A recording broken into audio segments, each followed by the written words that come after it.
Operation Ivy Bells was an American secret mission launched by the U.S. Navy, the NSA, and the CIA, whose objective was to place wiretaps on Soviet underwater communications lines to collect as much information as possible from their opponents during the arms race.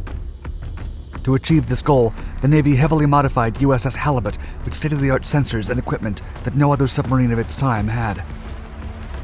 For over 10 years, the United States wiretapped Soviet communications channels in the Sea of Okhotsk with a unique recording device deployed by Navy divers. It would not be until 1980 that the Soviets found out they were being spied upon, and the tip came from within the US.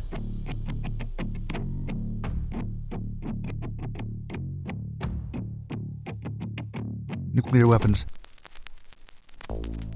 As the conflict in North Korea reached an end in 1953 and the war in Vietnam loomed on the horizon, the United States grew concerned about the nuclear capabilities of the Soviet Union.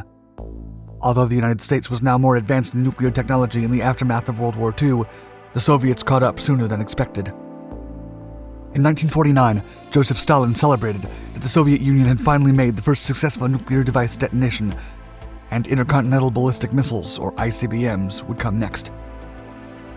With the help of thousands of captured German scientists and the footprints of the powerful V-2 rocket, the world's first ballistic missile, the Soviet scientists did not waste precious time to outmatch their American rivals. For these reasons, the US government and its allies began to look for more effective ways to collect intelligence on Russia's latest weapon developments.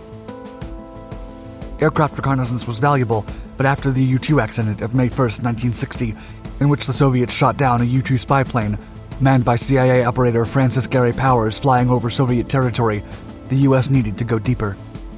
The solution would come in the early 1970s, before the Vietnam War reached an end. Spying on the Soviets. The US soon found out about an undersea communication cable that connected the Soviet Pacific Fleet naval base at Petropavlovsk to the main quarters at Vladivostok. The secret line was located in the depths of the Sea of Okhotsk, between the Russian mainland and the Kamchatka Peninsula. However, access to the area was limited for non-Soviet vessels, since the Soviet Union had claimed it as territorial waters. The Soviets had even installed sound devices at the bottom of the sea to detect any intrusion attempts, and to further protect the area, naval exercises were conducted nearby to have more manpower available if something occurred. Despite the odds, the US considered that it was worth the risk, as the benefits of getting inside the Soviet network could dramatically change the course of the Cold War.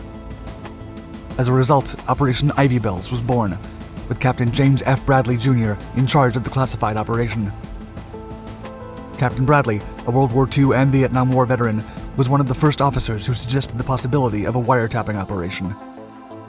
Like a seasoned sailor, Bradley was used to close encounters with the enemy, and he did not fear sailing through waters infested with Soviet warships and submarines. In 1966, Bradley became the Undersea Warfare Director of the Office of Naval Intelligence, where he became known for his aggressive stance against the Soviet Union. 2 years later, Bradley operated a covert operation in the Pacific aboard USS Halibut in search of the remnants of Soviet submarine K-129. The Soviet submarine was thought to be lost due to an internal explosion and had not been found by the Soviet Navy. Still, Bradley believed they had better chances thanks to a state-of-the-art device called the Fish. The Fish was a 2-ton underwater camera valued at $5 million that was mounted inside a mini-submarine tethered to Halibut. Thanks to this device, Project Azorian also gathered valuable intelligence about Soviet submarines. However, Halibut was not ready to embark on this wiretapping mission, and Bradley believed that it needed significant repairs. Bradley was also convinced that the Soviet cable was vulnerable and unencrypted because of the depth at which it was found. He claimed that the Soviets were aware that a mission to wiretap the cable would be impossible, and consequently no one would even try it. Extreme secrecy was required for the submarine's upgrades, as the Soviets could not learn about the mission, or else it would be compromised before it even started. By the time the mission was ready to be launched in the fall of 1971, the Navy had already come up with a cover story.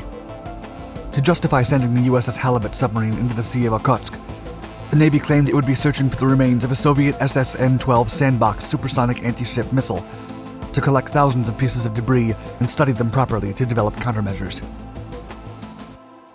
The Batcave. Few men knew about the real objective of Operation Ivy Bells, including sailors and divers from USS Halibut and Navy personnel, and the funds to upgrade Halibut were secretly diverted from the Deep Submergence Rescue Vehicle Program, or DSRV.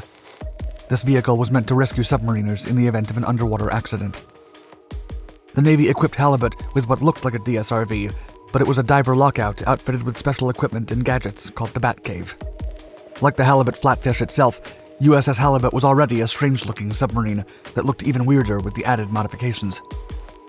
Halibut was built as a long-range missile submarine, and it was the first to carry the large turbojet-powered Regulus II cruise missile.